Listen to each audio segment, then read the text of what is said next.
everybody, welcome back to another episode of the Sprites of Life podcast. I'm Lucas. I'm Chris. And I'm Don. So glad to have you guys back on the episode. Everyone having a good time so far? Summer's starting up. How we feeling? Yeah, we got all that weather. We got all that weather. All that dude, I'm literally sitting here like, man, the work's gonna be busy because I looked at the weather and it's just clouds with lightning and a frowny face. It's like, Yeah, yep. it's a lot of rain. Yeah, that's what I meant by all that weather. Oh, we're like still in a drought over here, actually. I mean, you could at least go out and enjoy the outdoors. For us, it's like for Memorial Day weekend, we had like Saturday, gorgeous, Sunday, bad, Monday, too mixed to do anything. It was just I don't know. Okay, when you work in an aquarium and it's raining outside, your facility is going to be making some money. Like it's that simple every time. But I mean, when it's raining, it's time for gaming. And I can think of a few games out right now that could accessibly be played when nothing can be done outside. Well, what about y'all? Yeah, I think there's always quite a few. Yeah, I think there's maybe one in particular that strikes a chord with all three of us of the Elder Scrolls variety. I apologize. I took my headset off for a second because I had to get my dog squared Gosh away. dang it, you ruined the bit. Oh, whatever. Fine. What was the bit? What was the bit? We're doing Oblivion. We're doing Okay. Oblivion. We're gonna talk about Oblivion because it was awesome. I You got it now? I I've been playing it. I've put in like 15 hours. I know that's not enough to like truly get into the meat of it, but it's because I've been spending so much time stealing from people for the Thieves Guild because they trust me and they want to be my friends. So you're playing it right. I mean, yeah. I mean, we'll talk a bit more about my playstyle, but I kind of wanted to talk about this game because Elder Scrolls is, at least to me, like the defining fantasy RPG of the West. Like, you can talk about your GTAs and your Red Dead Redemptions about how they're truly like Western masterpieces, but when you're talking about role-playing games, like you cannot talk about them without mentioning how Elder Scrolls has impacted them. And I kind of wanted to talk about some of the cool critters they threw into the game as well, because unlike some of the other games that we've talked about, I don't have to like pull things apart. They're literally right there, and the fans are so dedicated that they put together enough information that we can just go in and be like, yeah, this fish is weird. Let's talk about that fish. Yeah, it's a So crab. I mean, we'll get to the crab. I have thoughts about the crab. But for We're about to now, get to the crab. we we have bird news first. Okay. So there was a researcher that was going out throughout he's from the University of Tennessee, and he observed something really interesting, and they were able to put a paper out about it. So there is a young Cooper's hawk that he observed using a really cool hunting strategy. So this bird would wait a few houses down from a pedestrian crosswalk. You know, the ones where you hit the button and it makes a noise like beep boop, beep boop, Yeah. beep Yeah, boop. Yeah. This bird learned to use that to hunt for its prey. They had a really cool diagram. Let me just drop it over here in the Discord. So if you look at this diagram, you'll notice all the numbers on the houses. So this bird would hang out in a tree once it heard that bleeping from the main street. It would hang out by house number 11. It would wait for the cars to kind of pile up and line up on the busy intersection. And then when it had enough cars, it would fly by houses 9, 7, 5, 3, and then at 1 make a sharp right turn and attack the birds in the yard. It basically flew low enough to use a wall of cars as a shield to go ahead and catch its prey. That's sick. I mean, well, this isn't a crow. This isn't a raven. This isn't any of the corvids pulling this off. This is a hawk, a very, let's call them instinctual hunter. And more than that, this was a young Cooper's hawk. This is one that had fairly quickly learned a really good strategy for hunting in urban or suburban areas. And that's really fascinating. Like the paper that they put out on this is really cool to see all the data they were able to collect just from a few instances of this ability. Now, is this something along the lines of, wow, we're going to see this behavior more often as we continue to urbanize? Is this going to be a holy cow, this is a one time deal, but it was really cool to watch? No idea. But I like seeing that birds have picked up new skills as society has kind of branched into their territories. There are some animals that can't hack it, and then there are the hawks and the falcons that have almost all seemed to kind of figure out a way to like hunt with that. I Are don't know. these are the ones that they ride like the thermals to glide, right? So these are they're a um smaller hawk, not like a red-tailed hawk will ride thermals, but Okay. Cooper's hawks are sort of a more compact little dude. I'm sure they might ride thermals, but they're not really a soaring. Their yeah, they're wings are not probably narrower. really known for it. Hang on. I have a picture of one that's judging you and your life choices. Here you go. Look at him. See? There's the Cooper's Hawk. I was wondering if there was something with like the heat waves, the thermals coming up from like the asphalt made it also a little easier to fly that low. Now But that's the beauty of it. They're built for hunting that way. They are built for flying low to the ground and then just attacking things with their weight and their talons to make sure that it dies. hmm. It just used a wall of cars as a shield to make sure that the little birds in the yard didn't see it coming. And there were several noted cases of them succeeding. It didn't work every time, but it was really cool to see how they pulled that off and using the audio cue of the pedestrian walk to set itself up for success. Again, fascinating discussion, fascinating study, and So many probably the dead birds at house too. yeah, no, if you yeah, I would love for some guy to look and find this paper at random and be like, honey, is that our house? Are we house number 2?" Like just out of no, I don't know. I'm sure they told people that this was the study going on. Otherwise, it wouldn't make it. They would probably get in trouble. But it'd just be really funny if they didn't tell them. As far as gaming news goes, I'll be honest, most of it has been on the wow, they actually did that. Everything from the plagiarism going on in Marathon to Randy Pitchford, please stop talking. What did Randy Pitchford say this time? What hasn't Randy Pitchford said? It's time to play Randy Pitchford said. This time when someone was asking about the $80 price tag on Twitter, he typed out, number one, I am the charge of the company, but I do not have full power over that. Which is like if he had stopped there, it would have been like yeah, okay, I can understand where your statement is coming from. But then the second thing he said, it was like, hey, you know what? Back in my day, we made it happen. So if you're a real fan of Borderlands, you'll pay $80 and get to play the game. And I was just like, why? Why would you do this? Why would you do this to me? I just wanted to play Borderlands in peace. Now I have to deal Yeah. with this. I It's I understand that's not it. That ain't it. Nah, I mean, like, look, Nintendo is to blame for opening up the $80 price tag on games and for Mario Kart, no less, which, again, I don't think that was a good call. There are many Nintendo franchises to consider for $80. Smash Brothers, a new Mario game, Legend of Zelda. Mario Kart, I don't feel is worth $80. I don't. I do think as a party game, it's got a lot of replayability. Mm-hmm. I guess that's an argument for it. But yeah, it does seem cool. I'm not in the biggest hurry to buy it though, personally. Yeah, did any of us pre-order this system? Switch 2 comes out in a week. I did not get my hands on a pre-order, but I'm probably gonna be wait for a hot minute. I mean, yeah, I really want to get it just so I can play Scarlet and Violet and see how it should actually be played on hardware that doesn't suck. Yeah, I'm gonna wait for ZA maybe until I get it. Yeah, Maybe that's we'll the do a same cool for me. bundle one or something.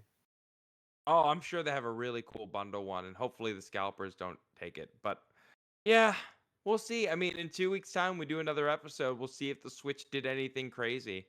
For Oh, now, wait, real quick, Lucas. oh god. Apparently, some Twitch streamer fed Randy Pitchford's tweet to a Handsome Jack AI and had it print out an apology. No. No. Uh, Please send us that right now. Right uh, now. I need to read this. it's pretty great. Can you read it now? Read it now at least, please. Okay, I need to okay. hear this. So it was. I'll just do the full. So it's the streamer Moxie tweeted dialogue from a handsome Jack AI prompted by a user called Duke Nukem, who fed it Pitchford's original tweet. Oh boohoo, $80 for Borderlands 4. Let me break out the world's tiniest violin, crafted from iridium and oiled with the tears of whiny vault hunters. Listen, Cupcake, you're not buying a game. You're investing in a premium galaxy-shattering experience personally engineered to blast your sad little dopamine receptors into orbit. You think quality loot and chaotic mayhem just code itself? You want guns that sprout legs, sing sea shanties, and explode into loot goblins without paying top dollar? Grow up. Back in my day, I built an entire moon base with my own two hands and a metric ton of disposable Hyperion interns. And you're crying about spending a few bucks more to virtually murder skags with style? Please. But hey, if $80 is too steep, there's always a solution. Just don't buy it. More legendary drops for the rest of us and fewer mouth-breathing freeloaders clogging up the loot pools. Win-win. Stay broke, hero. Dang. That's actually pretty good. It was, yeah. I could hear it in his AI is voice a good for little bit. something. That was again, after this, send us the link. I need to hear the audio. I need to find someone to read the audio. Oh god. Oh my god. It's amazing. Oh, Randy, shut up. just shut your mouth. Okay. Uh on to Oblivion, I guess. Okay. Did y'all remember like when Oblivion was like quote unquote shadow dropping? Like there were rumors for like 3 weeks straight of like, yeah, they're gonna do this, right? You remember that? Yeah, and then it just happened. Yeah, it's just like, yeah, here you go. It's like, oh, we're totally surprised. It's like, nah, y'all got loose lips. But I mean, Elder Scrolls, like I said, when it was created, like Elder Scrolls, no one knew what this was going to become, especially since it came from Bethesda. And today, we consider Bethesda Fallout. We consider Skyrim. We consider, to a lesser extent, what's the Star Citizen? No, not Star Citizen. What's its face? Star what? Starfield. Starfield, yeah, the one that's not that great. Yeah, we consider them at least as RPG making machines. But back And in, Doom. I mean, okay, but back in 1994, they specialized in sports games. Like if you look up their list, it's like basketball and hockey, and they also made more than a few Terminator games. So back in 1994, they were making a lot of stuff, but it wasn't RPGs. In fact, when they wanted to pivot and make RPGs, there are other companies that were like laughing at them of like, dude, that's not your jam. That's not what you do, and you don't think you have the talent for it. But they did. They pivoted and they created Elder Scrolls Arena, which got dropped in '94, and it kind of kicked off everything we know of Elder Scrolls today. I think the big thing that really changed it up was that even back then, there was a big focus on side quests. There was a big focus on exploring the world and the side missions instead of just the main one. Since then, the franchise just kept on going. They put on Dragonfall, Battlefield, Redguard, Morrowind, and then finally Oblivion in 2006. I didn't get a chance to play it back then, but did either of you two get a chance to play the original? No, I like a lot of people. I feel like my first experience with them was with Skyrim. I've gone through and played a bunch of the other stuff since, but Same. yeah, I never really played Oblivion at the time. It is interesting because they both like came out for the Xbox 360, but mentally Skyrim seemed as I guess just a refining of the technology by that era of the Xbox's life cycle. But I Mm-hmm. think they I feel like every iteration they've kind of streamlined the games. Like now that I have played Oblivion, the like the crafting systems and stuff, it gets a lot more like, sort of in depth. I think from what I hear, every generation they sort of streamline the like accessibility of it a little bit. Chris, what about I you? I was definitely I think I was like 15 when that came out. I was much too young to appreciate it for all of its glory. I think I played like the um first like 15 and 20 minutes and I was like I don't get it and I stopped playing. Like I remember doing that and I was like I don't get this. Hey, Um I feel like I am much more inclined to appreciate it today than I was half my life ago. Oh, I'm the same. I'm having a blast. I was the same as Don. I learned about Elder Scrolls from Skyrim and I was playing it on the PlayStation and I mean, you get lost. You get lost in Skyrim and I'm feeling a bit of the same in Oblivion. Now, between the two, I'm going to go Skyrim because I like the world a little bit more. But like it's a great game. I'm so glad they did this because this is such an amazingly well made RPG for the time, and the technology they used to make this remaster, where it's like, yeah, the old jank is there, but with a new coat of paint, and that's really neat. I think that's really smart how they kind of played and made that. On the I note of actually, play, yeah, fun fact, I actually used to work with a guy who did some of the voices for characters in Oblivion. get out. You worked with Sean Bean. I did not work with Sean Bean. So the man is named Wes Johnson, and he voiced. I'm gonna butcher these names because I don't know them, but there's a Sugar Wrath. Oh yeah, that's Yeah, oh really? yeah. Prince of That's Madness. like the main feature of like the big DLC. He's like the Yeah, god of madness. He's a kind of a big yeah. deal. And then he also was the voice of Lucien Lachance. Oh, that's the head of the assassin. Oh, that's really cool. Yeah, so I worked with him for about 3 He's a years. big names guy. Yeah. And he used to do the like halt thief or something. Yeah. Yeah, What? he did No. that was his voice too. And so he used to do that too. It was pretty fun.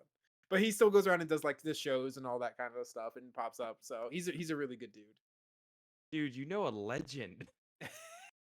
Oh, He, I've beaten he up your. yeah. He's caught me enough times. I've beaten your friend's skull in with an axe a lot. I'm awful sorry. Oh, here, hold on a second. Let me find a photo of him so I can drop it. He's a really good dude. I miss working Uh, with him. I'm on the note of axe stuff. Oh my gosh, they made him a staff. That's great. Oh my god. How do you guys tackle the world of Oblivion? Do you like? Are you a wizard, rogue in it? What are you up to? So Well, I Don, you decided. first. So you can go ahead, Chris. No, Don first. Okay, so I kind of mixed it up after playing Stealth Archer number 400 in Skyrim. I wanted to do something totally different. So I did like a heavy armor sword and board kind of thing. Ended up kind of going with the maces a lot, just bonking. Mm-hmm. But I started like sort of a paladin type of thing. I started working in some restoration magic, and I really come to love the spellcrafting system in Oblivion because you can do some very silly things with custom spells. If you put I guess horses have like a speed modifier, and if you use a fortify speed spell on your horse, it's suddenly going like Mach 2. I've accidentally launched myself and my horse like into space by going up a hill too fast, and we died. Oops. Bummer. Chris? I like versatility when it comes to games like this, or especially if you're playing solo. I want to be able to do as many things as possible because I can't rely on anybody. Um, so I want to ride the balance of being able to do melee and magic as much as possible. Um, so things like spell sword really appeal to me. Understood. I play Gort, the orc, who thinks magic is dumb and stupid and lame and for nerds. So it's literally just heavy armor, dwarven axe, and just bonk. There is no magic. Magic is for nerds. We don't do that. We just hurt people. And I know that I'm playing with a handicap because I know there are creatures that I cannot kill with magic. So the loophole I found was like I'll only use scrolls that I pick up. And while I'm role playing, it's basically like I can't read this, but die, and hopefully it works. It is fun. It's just I do think I like the quest design more in Oblivion so far. I've enjoyed some of the side quests more than Skyrim. I Um, like I like when it gives you a quest, it gives you side information if you forgot. Like if you're going through a quest, it gives you like, oh yeah, you found this information. Now you found that information. You can go over the details to make sure that you went over and did everything properly. And in Skyrim, it was just like a checkbox sheet. It just didn't give you any more detail than what was needed. Like, go here, go there, pick up that, do this, talk to them. I liked a little bit more depth into it. I will say, I don't like that I can fast travel to the cities from the start. I didn't I've like just sort of not let myself. I feel like I've been trying to play the game semi-blind, so I've been kind of just like discovering things as best I can without So I've just been stumbling on a lot of fun like little side quests and stuff. I feel like fast travel is something that needs to be earned in games. Yeah. Yeah, I don't like being able to fast travel to every city, so I literally just rode the horse I got for free down to every major city just so I could use the fast travel later. I don't want to just have it. I want to be able to like walk around, and that's the only way you're going to find hidden caves with like swamp trolls that you can beat to death with a mace. You can't do that by fast traveling. I mean, man, I really do love how the Oblivion system works. Where just there's these random mini dungeons that open up. It's like, hey, go kill some demons, and I There's so I many love. though. Yeah, there's 25. It's true. There's a lot, but I love the fact that like when you go in, this is basically hell, and I'm just gonna go ahead and kill a whole bunch of demons. So like for a split second, the game turns into a melee version of Doom, which is a whole lot of fun. And given who made the game, that makes some sense. Oh, you can see up to I 60 per playthrough. the what? You can see up to 60 Oblivion gates per playthrough. Really? Oh, I thought it was I like think only there's like 25. 20. I think there's 20 that are like scripted spawns, and the other ones are randomized. I think there's over 100 potential ones, but you can never get them all in one playthrough. Oh goodness, that's a lot. I don't need that many. I mean, I I just love finding any kind of quest that gives me new loot. That's I will say the one thing I don't like is enchanting the weapons. That's annoying. Especially when you're not when you literally are playing like I hate magic build. I like, well, I guess I better steal I some feel like skulls. I feel like Yeah, if someone offered to enchant your weapons, Lucas, is it Gork? Gork just yeah, stabs them. Gort. Gort just stabs them. Yeah. Yeah, it's just like, no. Don't touch it. Ah! Just hit him. Yeah, I No, stumbled I on mean, the Knights of the Nine quest recently, so I'm not my cool guy Crusader armor now. ooh, I need to. I'm gonna. And Don't tell everyone me where it calls you is. Lord Crusader when you walk around towns. I feel like that's something you've always wanted in real life, at least a I little didn't bit. realize it until this moment, but you're honestly right. Yeah, we all just kind of want to hear that at least once. Uh, I mean, when it comes to the enemies and fighting them, that's been interesting too. Just because I'm so used to Nordic zombies running at me and screaming at me, and like in armor, that like when I The just little see a little noise goblin, they make. yeah, it's just the little goblin dudes just running up. I'm like, oh, this is a nice change of pace. Bonk. Bash 'em. Just hit them. Just keep on hitting them. Easy peasy. But the other enemies, I mean, there's some that pop up in the game that are like, I don't know, basically just animals.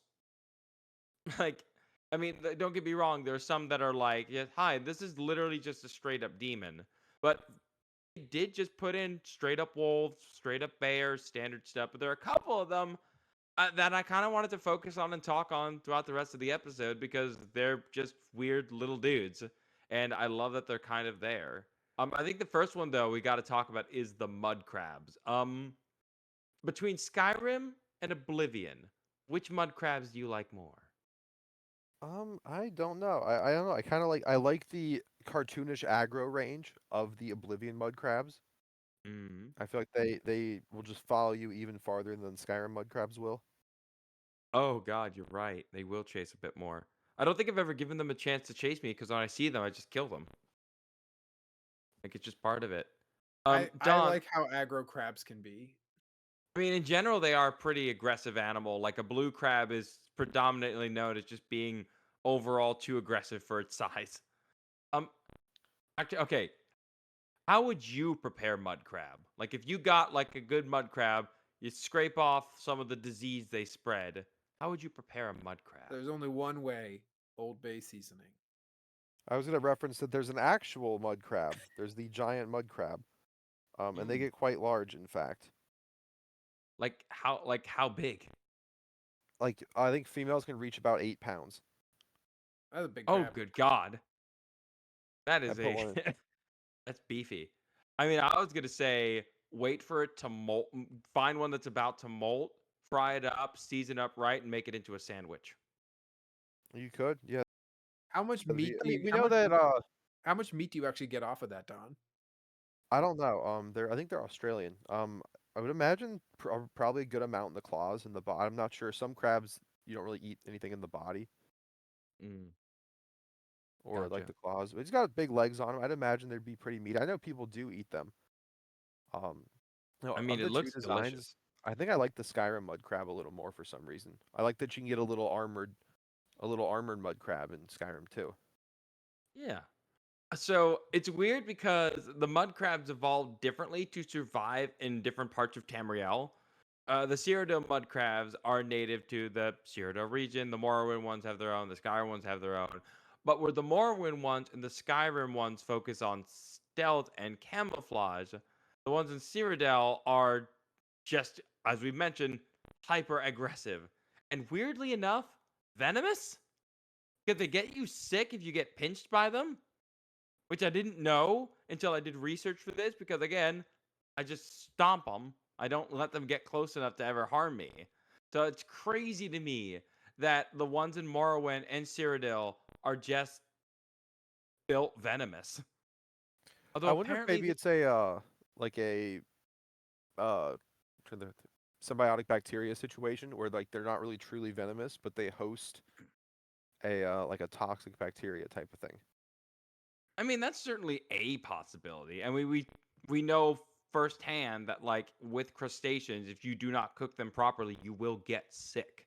Like it's one of the reasons why so many different groups will say don't eat shellfish because if you eat it wrong, death or horrible indigestion. Now, if we wanted to go Yeah. the venomous Wait, route, quick crab story. oh, Um, so my wife was in Finland, and a bunch of friends were going out to eat, and there was apparently a new joint for like an American cuisine, and they were gonna go try it, and she was like, "What is it?" And they're like, "It's crab soup." And she is very pregnant right now, and so she was like, "That does not sound appetizing to me. No, thank you." So the next day they're talking, and she was like, "How was the crab soup?" And they were like, "Oh, it was so good. It had the crab, but then it also had like potatoes and knobs of corn in there." And they started doing. She goes, Was it a crab boil?"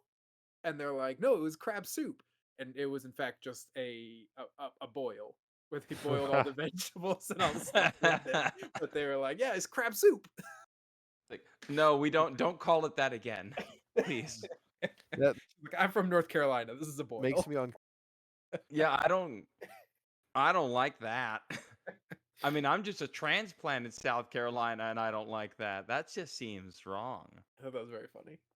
Okay, but like if you wanted to go like venomous, apparently there's only one group of crustaceans that are venomous. And it's these little guys. So they're called remipede or remipeds. So they're like this tiny little group of blind crustaceans that use venom the same way spiders do, in that they will bite onto their prey and dissolve them. They're like an inch long. They're super tiny, but like they have digestive enzymes that allow them to like digest their prey. But also they can filter feed. So they just choose violence. I respect it. Yeah, I mean, like, yeah, I could just wait here and get food, but that's not the life I want. I want it to suffer when I eat it. I want to melt it. I want it to melt, and I can't do that just by filter feeding. So overall, mud crabs in general in this world, they look big. You do get crab meat from them when you crush them, and I feel like it's a pretty cool addition. And we have bigger crustaceans in our own world. So having this thing running around does not like surprise me. It's not like a wow, that shouldn't exist sort of deal. So I love how they kind of kept the size like to something mildly reasonable. Now, as far as aggressive, horrifying creatures go, I gotta say they did a pretty good job with the slaughterfish, It's a which pretty great name. it's a pretty like there's no subtlety to this thing. I mean, I'm going to pull up a picture of this thing just because I need to look at it to fully appreciate how like intensely aggressive it looks. Don, should I eat this thing? Like in general, like if you saw this and on the Are end we of your looking at line, the Oblivion Slaughterfish or the Skyrim Slaughterfish? the Oblivion Slaughterfish, should I eat it? Um, I mean, try it. I would say it's definitely a. Have you seen like the updated version too? I haven't seen. Oh, hang on. Chris has the Oh, full Chris is all on the it, I pictures think. of them. Oh, thank you. Slaughterfish Here's. through the games. Yeah, so seeing this, I feel like Slaughterfish is like a just a term almost like bass, where it just Mm, encompasses any family of any one of the fish that will slaughter you while you're enjoying a fine river or stream across Tamriel. yeah, yeah. I haven't seen all these different ones. I forgot what slaughterfish look like in Skyrim. Like you are basically a reptile in Yeah, Skyrim. Yeah. that's just a gator. It's Yeah, if like you you're just imagined an alligator gar, but really yeah. leaned on the If, alligator. if you just said it's an alligator fish and someone drew that, it's just that's what an alligator gar is. But like let's the Oblivion one that just looks like it's made of knives. Like that thing's wild. I mean, they just okay.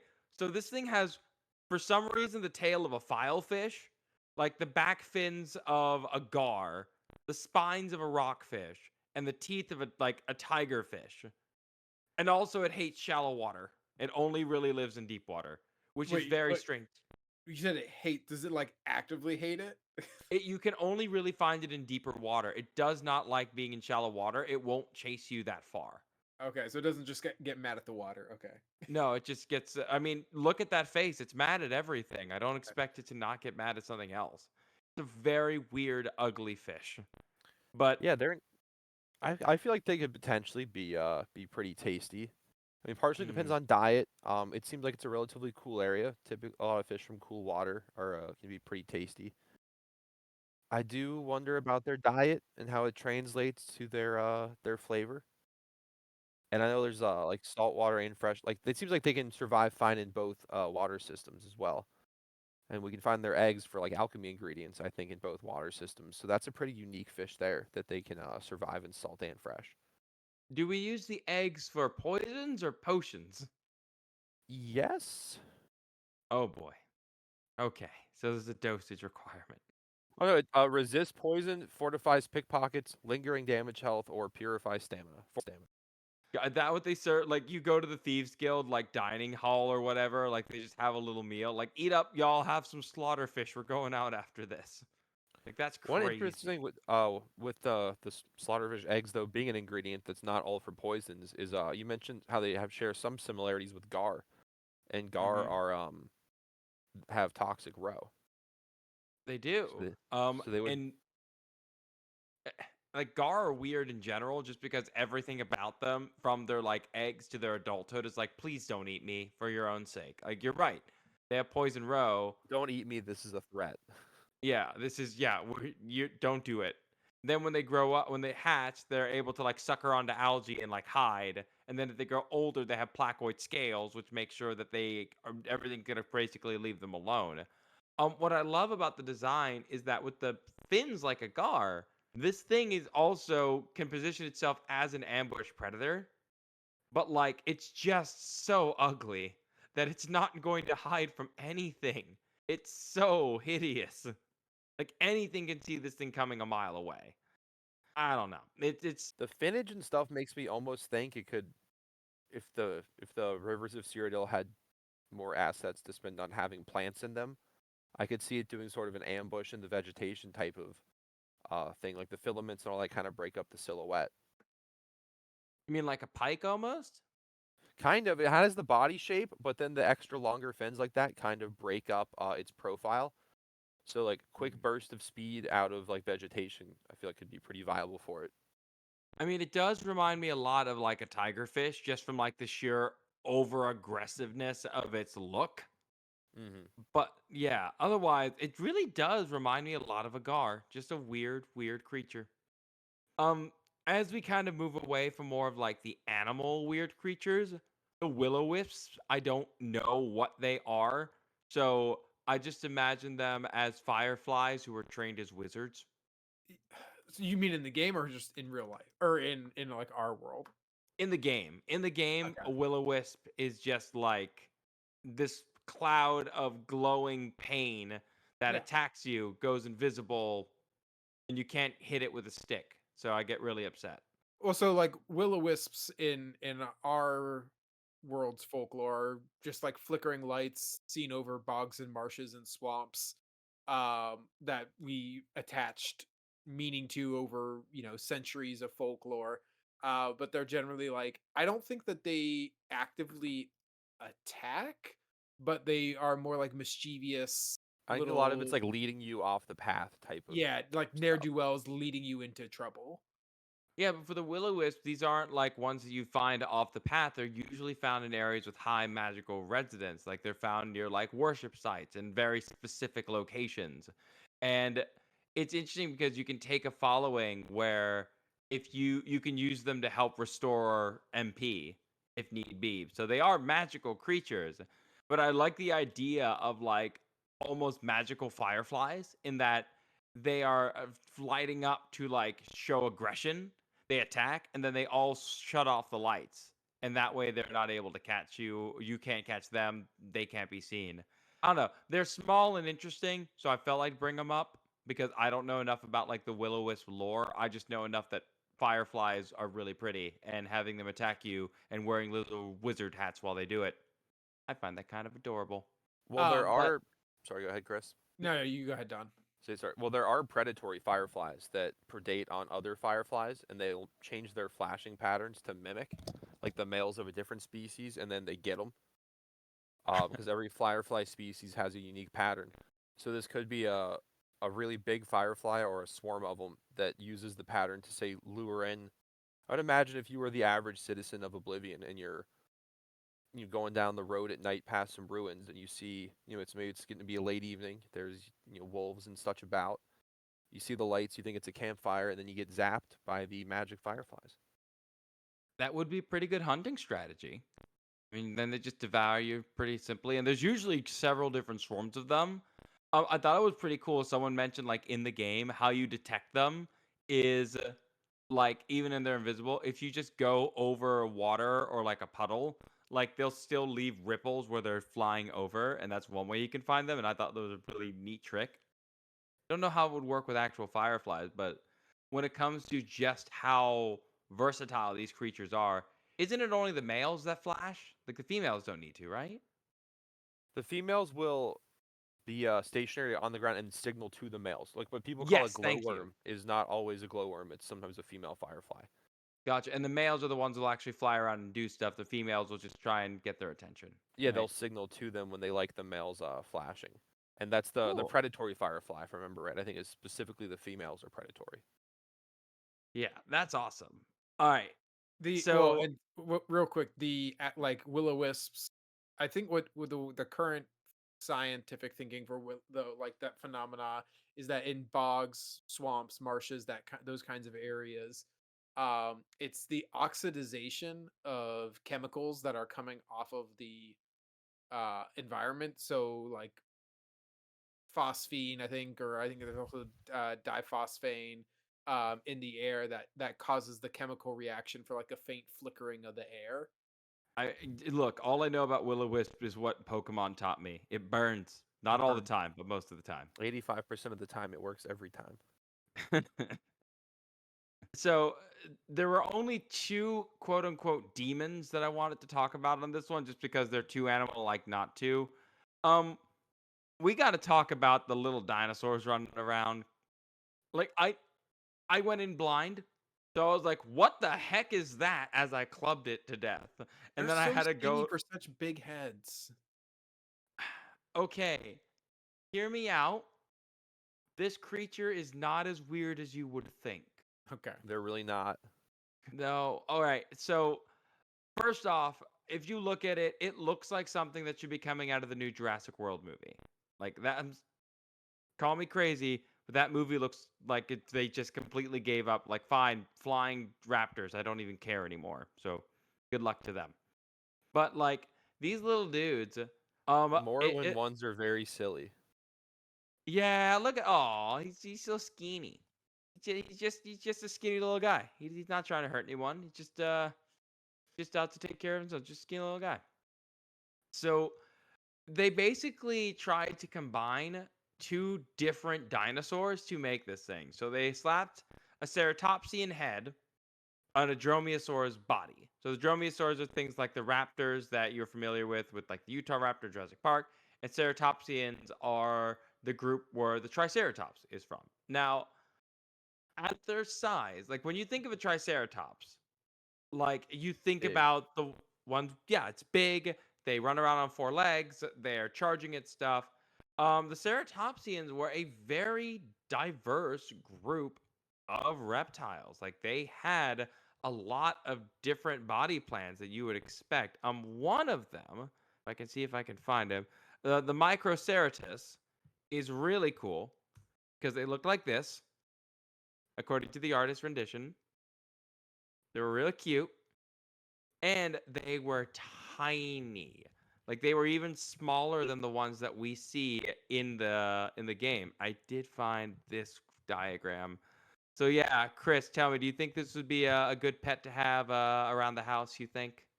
Look at I this mean, little as dude. long as they weren't like biting me with that beak. It's like cat Yeah. Like, size. people have parrots and they bite with beaks all the time. Yeah. Yeah, but I don't like it. I don't want to get bit by a bee. I get bit by my cat enough. Now, I think this thing is super cool. I Yeah. really love this. The Microceratus It's is honestly a almost very too small. It bothers me. I would like it to be twice that size.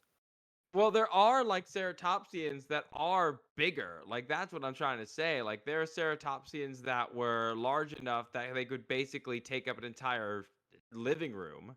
But then there were other ones that were much smaller. So the range is fine. Like the fact that this creature exists is not like some sort of horrendous injustice. It's just neat. Oh, hang on. I think I found one that was more closer to what we're looking for. Give me 1 second. Let's see if we can drop this guy off in the chat. Here you go. That one looks a little bit closer. That one is known as, let me get the name of it right.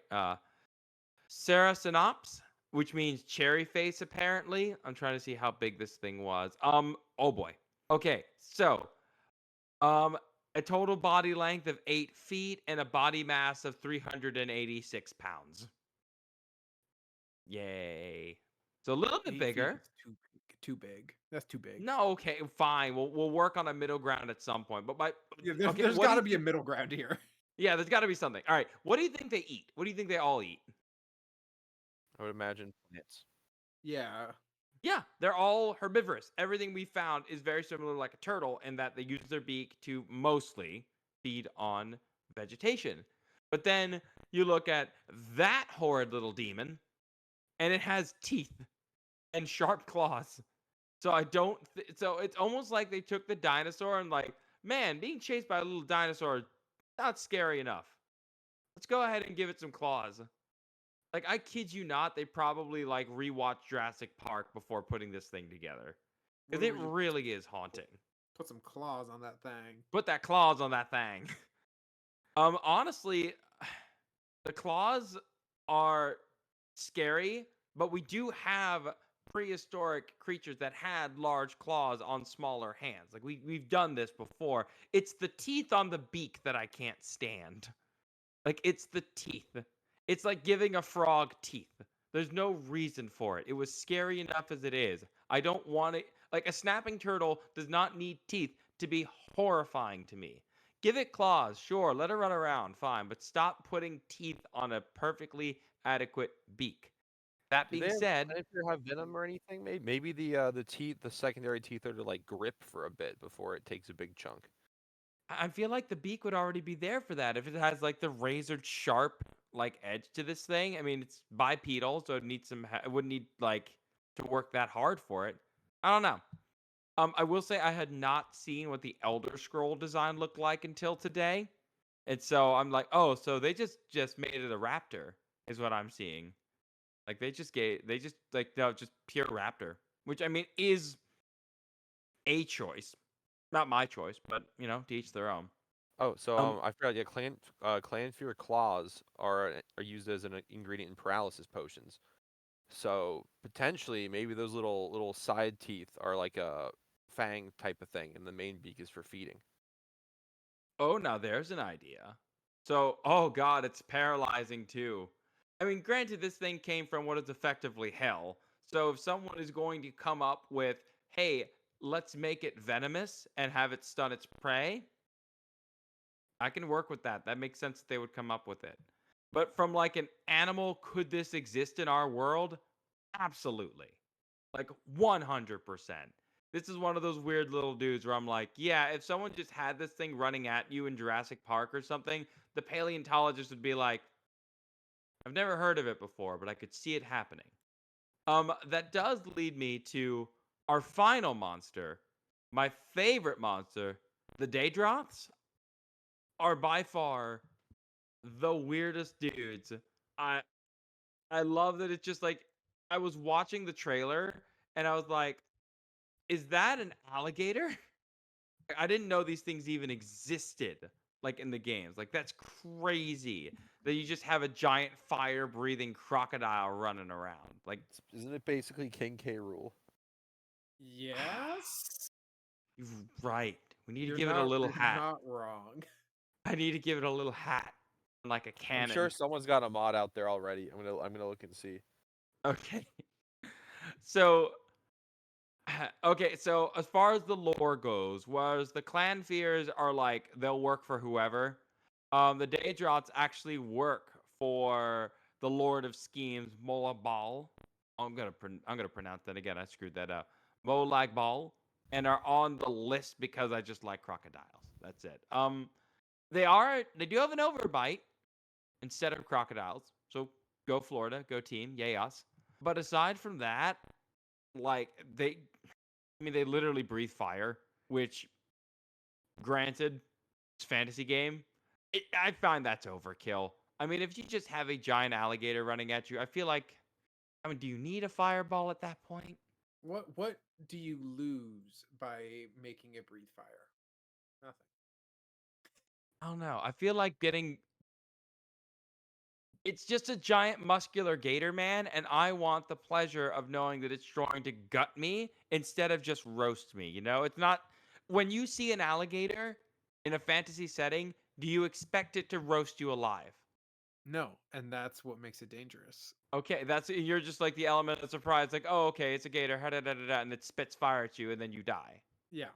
Okay, so I will say, as horrifying as this creature appears, having gotten a chance to dip into the fossil record, I am not that afraid because there have been worse. Somehow, in our own world, there's something that has been worse than the fire-breathing crocodile. For starters, here's one, and I have a model of it here. So this is Quincana fortustrum. What can you Thing's tell me big, just from this picture? Oh, big, yeah. What's wrong with the legs? They long. have knees? Is this the Yeah, they galloping got. one? This is a galloping one. This one could chase you. Not lumber, chase. So we do have another one. So there are a couple of different giant crocodiles that people bring up. This one, unlike the others, was not alive during the time of the dinosaurs. This one was instead around pretty close to our own time, only went extinct within the last 5 million years. Now, I'm going to post this picture, and hopefully I will not mispronounce the name because it sounds weird. Perusosaurus compared Looks good. to, yeah, I did it. Yeah, yeah. Be honest. Of the three, which are you more terrified to be chased by? Well, so I think it's probably honestly a tie between the first two because while the one gallops, the other one sprints. And if there's anything more terrifying than a gator galloping after you, chasing you down like an Olympic sprinter. I'm just imagining it putting way too much effort into its arms. You ever see the guy on the treadmill? It's like just completely going down. Yeah, like a gallop, I could like is like whoa, well, gotta go. But like a gator sprinting after you might just be that enough unsettling to be the end. You see, for me, for like the water standard crocodilians we're used to, the fact that you can't see them is you're more afraid of things that you can't see than things you can. This thing from Oblivion has no stealth. It pops up, it wants to mess up your day, and it leaves. Still scary. But the fact that we live in a world today, or if you go by a body of water in certain parts of a world, you could just die because of the saltwater crocodile. Like, it'll just come and get you, and there's nothing you can do about it. Like, and you don't know. It could be right there. The only thing that you can use to tell if it's there or not are maybe a few bubbles, which you could excuse for like a fish. But if you throw a rock in that water, the thing jumps up, you scream, it screams, everyone's unhappy. I really enjoy fighting these dudes, though. Again, my character is all about no magic nerd. So just being able to grapple with a giant alligator man, I think that fits. Kind of want to build an armor out of them, though. I know that's not how the game works, but I would It would like be to cool just. if we got some Daedra armor. I mean, obviously there's Daedric armor, but you know what I mean, like bits of Daedra armor. Yeah, make it resistant to fire or something along those lines. That'd be pretty fun with that. Wait, okay. So from the pictures I've seen, does this thing have a tail anymore? Like, I'm trying to go through like better pictures of this thing. Does it have a tail? A Daedroth? I think it does. Yeah. Some amount of tail, right? Yeah, I was like trying to figure out because like, wait, if you lost the tail, then you lose like one of the. Okay, yes, they do have tail. I just They needed to probably make sure. need it to be upright. Yeah, that's what I was saying. I thought they lost the tail and went like full bipedal on me, and I was just looking at like the pictures. Like, no, okay. What can you do with its parts? Can you do anything with it, or it's just I like? think it's an alchemy. I haven't been doing any. My next character I'm gonna do sneaky thief alchemy guy. Um, Is that a technical term for the game? yes. Sneaky alchemy guy. Literally just wear a cloak, and the only way your character knows how to communicate is like evil laughs. Like, how are you doing today? Okay, let's see here. I'm trying to like go through like So the Elder drop Scroll thing. Daedroth teeth. Okay. Night Eye and Frost. Oh, so Night Eye, Frost Shield, Burden, and Light. Are its things. So you eat its teeth to see in the dark. It's not the weirdest thing I've ever done with teeth, so works with that. I'll take it. I mean, overall, I love the wildlife of this game. I know that's not the focus, and not everyone, like anyone else who's talking about this game, is talking about like missions and combat and crap, but I really like what they've done with this game. I love what they did back in 2006. I love what they've done with it now. The fact is, we're probably not going to see an Elder Scrolls game, like an original Elder Scrolls game, for I don't know what year is it now. 2025. It's gonna be 12 more years. Give it another 12 more years. Let it cook a little bit longer, and then we'll see a Fallout game when the actual nuclear apocalypse starts. Overall, we've got this to buy us some time, and I'm gonna put in a couple dozen, if not 100 hours into this while I do it. Are there any other creatures I forgot? Anything interesting to talk about? I didn't want to bring up like wolves and bears because we do wolves and bears a lot on everything else. These were, I mean, the gator was a big one. That I feel like that one is a must talk about. Yeah, the Daedroths are weird, and I like most of them except for the tail. Again, that part's a lot. But overall, I am excited that we're all playing this game. Excited we're having a good time. Again, thank you guys. Thank you, Dawn, for suggesting it. Like, if it wasn't your constant bullying, I wouldn't have bought it as soon as I did. So thanks, Yeah, man. I I'm appreciate glad. it. I'm glad you all listened to me. Just always do that. It'll never ever backfire. I promise.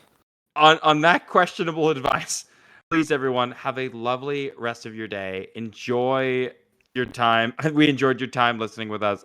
We'll see you guys in the next one. Bye, everybody.